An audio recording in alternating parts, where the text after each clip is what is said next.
ഇപ്പോൾ ലേറ്റസ്റ്റ് ആയിട്ട് നോക്കിക്കഴിഞ്ഞാൽ ഏറ്റവും കൂടുതൽ അടി നടക്കുന്നത് ഷഫീനയും അതുപോലെ തന്നെ രേണുസുതിയും തമ്മിലാണ്. ഇപ്പോൾ ലേറ്റസ്റ്റ് ആയിട്ടുണ്ടെങ്കിൽ ഈ കിച്ചു രേണുവിനെ കുറിച്ച് ഒരുപാട് കാര്യങ്ങൾ പറഞ്ഞിട്ടുണ്ടായിരുന്നു.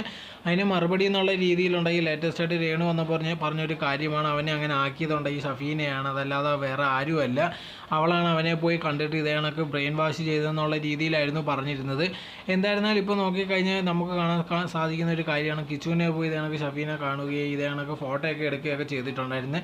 അതിന് ശേഷമാണ് ഇതേ കണക്കുള്ള കാര്യങ്ങളൊക്കെ ഉണ്ടാക്കി അവൻ പറഞ്ഞിട്ടുണ്ടായിരുന്നു. സോ ഇതുകൊണ്ട് തന്നെ ഇവർ മനഃപൂർവ്വം ഉണ്ടാക്കി ഇത് കണക്ക് കിച്ചുവിനെ കൊണ്ട് തനിക്കെതിരെ പറയിപ്പിക്കുന്നതെന്നായിരുന്നു രേണുസുതി പറഞ്ഞുകൊണ്ടേയിരുന്നു. ഇപ്പോൾ എവരുടെ കാര്യം എടുത്തു കഴിഞ്ഞാൽ ഇവർ കിച്ചുവിൻ്റെ ആയിക്കോട്ടെ അല്ലെങ്കിൽ രേണു ആയിക്കോട്ടെ ഇതിനകത്തുള്ള ഒരുപാട് കാര്യങ്ങൾ നേരത്തെ പറഞ്ഞിട്ടുള്ളതാണ്. ഇപ്പോൾ കിച്ചു നേരത്തെ തൊട്ട് വീഡിയോ ഒക്കെ ചെയ്യാറുണ്ട്, അപ്പോഴും പല കാര്യങ്ങൾ ഇത് കണക്ക് രേണുവിനെതിരെ പറയാറുണ്ട്. ആ സമയത്ത് ഒരുപാട് പേര് ഇത് കണക്ക് വന്നിട്ടുണ്ട്, ഇതെന്തിനാ ഇങ്ങനെ പറഞ്ഞതെന്നുള്ളതൊക്കെ രേണുവിൻ്റെ അടുത്ത് ചോദിക്കുമ്പോൾ അവരൊക്കെ പറയാറുണ്ട് ഞങ്ങൾ തമ്മിൽ ഒരു കുഴപ്പം ഇല്ലെന്ന്. സോ ഇവരുടെ റിലേഷൻ നോക്കിക്കഴിഞ്ഞാൽ അങ്ങനെ ഭയങ്കരമായിട്ട് നല്ല രീതിയിൽ പോകുന്നതെന്ന് ചോദിച്ചാൽ നമുക്കറിയത്തില്ല. നമ്മളിത് കണക്ക് വീഡിയോസിൽ മാത്രമേ ഇവർ ഒന്നിച്ച് നിൽക്കുന്നതോ അല്ലെങ്കിൽ അങ്ങനത്തെ ഉള്ളതൊക്കെ കണ്ടിട്ടുള്ളൂ, അതല്ലാതെ യഥാർത്ഥത്തിൽ എങ്ങനെയാണെന്നുള്ള അറിയത്തില്ല.